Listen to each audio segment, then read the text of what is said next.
The Soviet Union had a department called the culture industry. Their actors and directors were called the cultural leaders.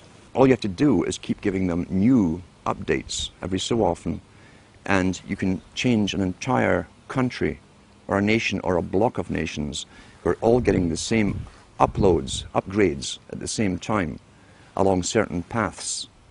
Today we call it political correctness. Most people want to belong to their peer group. They want to be the same as everyone else when it comes to opinions. In fact, they judge their own personal sanity by bouncing ideas off their neighbors and friends who will answer back and agree on these same topics in kind.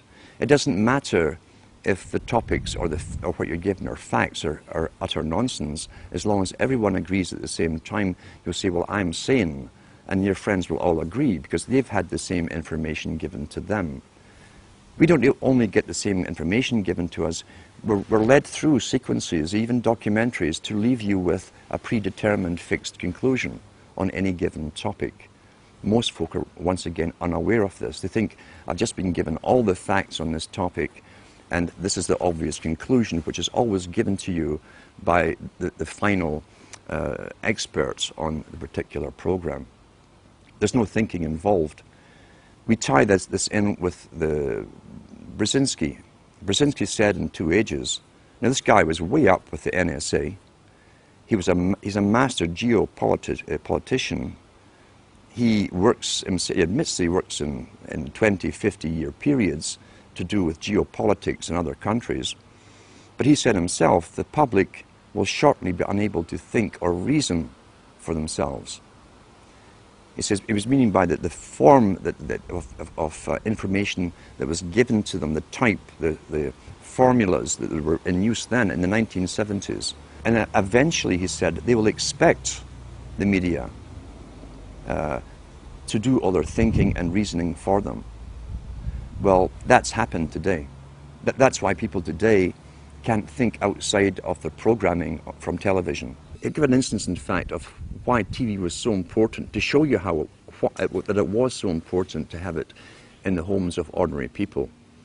Now, most countries in Europe, for instance, up into the 1950s and 60s, and I'll give an example, is Britain. The working class people did not have credit cards. You could not get a credit card. You couldn't get a bank loan without collateral to put something up against it. So therefore you were at pretty well a fixed income. There was no extra cash outside of rent, food and so on, clothes for the children, essentials. There was no extras for luxuries. There was no credit given to them. Yet the British government, just like the Chinese government did 2 years ago, made it a mandate that every household in Britain must get a television set. And what they did, they made one exception out of all the things that the people could need, really needed. They made one exception. They allowed credit companies to come into being. They could go round the houses every week and collect half a crown or 5 shillings or whatever it was and pay off a used television set. The British government made a deal with the United States of America to buy in used televisions which were then reconditioned to be sold to the working class all across Britain. As I say, they wanted a TV in every home. Now, since when is government interested in how happy you are at home? You know, there's another reason for this. And sure enough, the working classes all got these DER. DER was the company that brought them all into Britain. And the guys came around every weekend collecting their half crown, 5 shillings. And suddenly, and I can remember where I was, it was one of the last areas really to get television, a real working class area. I can remember this high being taken by my parents to the local park on a weekend and passing dozens and dozens and dozens of other couples on the way with their toddlers as well. When he got to the park, which was a valley, there were over maybe 1,000, 1,500 couples along the grass in the valley. And that's where everything was discussed. Local politics, national politics, labor unions to do with their mining and so on. And everyone mingled with everyone else, old school friends and so on. That system had been going on for hundreds of years. Hundreds of years. where people communicated thoughts, real feelings, real things that really mattered to them and their communities, to each other, conversation. When the TV came in, and I was still about this high, within about a month, I could go down that park every weekend and no one, I mean no one was there.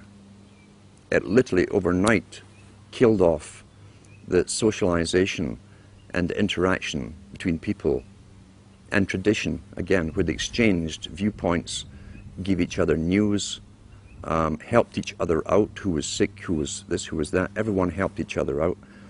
And from then on, you could pass rows and rows and rows of these old, and they were called row houses, all joined together. And all you saw at night was the flickering of that bluish light in the windows. And that was the end. That was the end of real communities. It happened within a matter of about a month. The flicker rate on the television is very, very important. It was timed to be so many cycles per second, and it actually just meets with the brain patterns for an alpha state.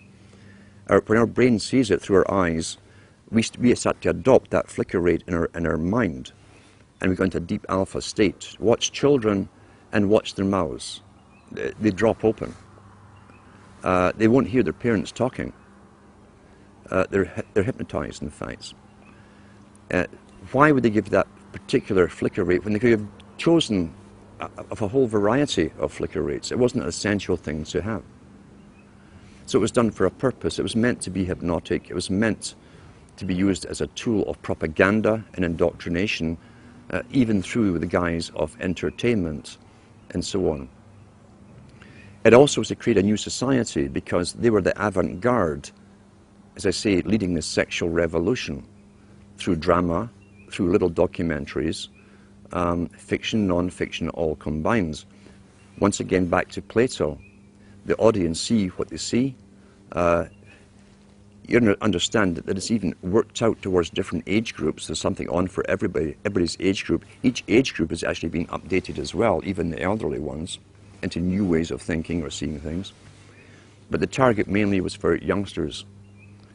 If we take one of the world's experts on propaganda, who is Jacques Ellul, who wrote extensively on how the mind works and how all entertainment, he said, that has to do with government programs such as police, detective stories, detective series, which contain little human dramas as the hook that you identify with, to make you watch the whole story. Child gets kidnapped, detective goes on a hunt, he goes through hell and fire to get that child back. You identify with the hero if you're a male, you'll identify with the heroine if you're female. And that's the hook to get you to watch them. But what he said was, all dramas to do with police, or even the military in movies, are pure propaganda. Pure propaganda. The human story is just the bait to make you watch through it, to get you to identify with it. Because once again, there's always a message left somewhere in the movie. It might even be a message that's against your own morality. It could be where the cop, for instance, does sleep with this beautiful woman while his wife was at home, and it's all part of the story, and even tell you why he did this. He was feeling down that day, blah, blah, blah. And so you've just again altered your viewpoints on how you yourself might behave in that situation. And that sometimes that kind of thing can be justified. That's how you're downloaded through entertainment. It's there to alter and direct and always upgrade into another step of the direction that the entire culture for someone else's purpose. Let's talk about the effects of the alpha state first of all. Recent articles I've even read on the air from various science studies show you that even when you switch off television, you remain in that alpha state for maybe 45 minutes to an hour, sometimes longer, depending on how long you've been watching it.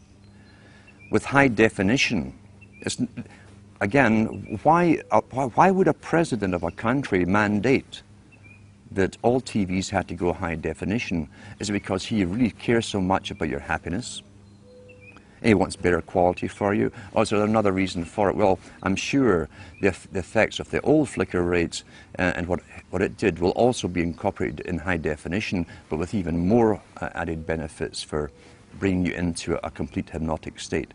How do you wake someone up who's addicted to television? You can't. Very, very simple.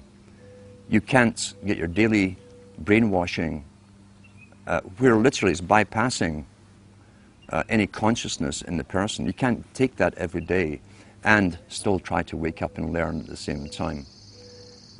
I've known people who've gone through complete withdrawal from television and gone into depressions because their entire routine is broken. They also have time on their hands, which is a big aspect of control, remember too. If you can take time away from a person who can think for themselves, who might say, oh, I'll go and read a book, I'll go and study something, or if you can take that time away from them and have them mesmerized in front of a television set, then you'll keep them dumb, stupid, compliant, and going along with the system. I always advise to people, if you know someone who's watching TV, it's quite simple to find out where they are mentally, psychologically, in the understanding of things. You can ask them a few simple questions. If they give you standard television answers, forget it. Simple as that, forget it. If you see some spark of their own opinion coming in, there's maybe a chance you can do something with them. But you cannot get out. You see, television, it can be classified as a drug. Any addiction is still an addiction. Television is an addiction. People watch 4 or 5 hours per day. Top psychologists and even the United Nations have talked about the use of television for creating the new culture for children.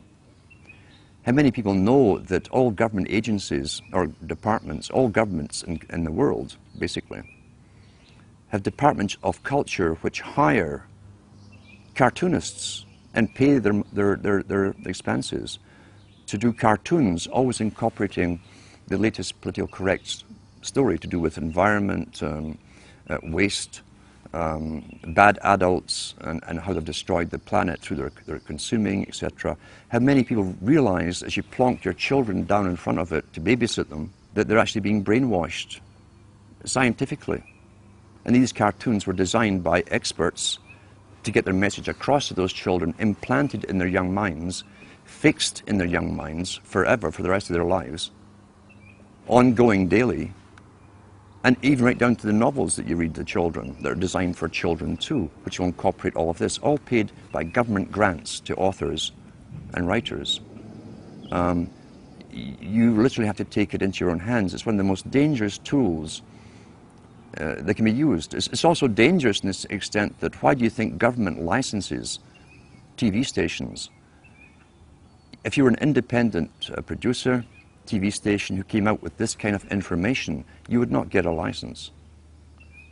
You'd have to be authorized and politically correct with a whole bunch of things to do and not to do written out before you'd be given a license.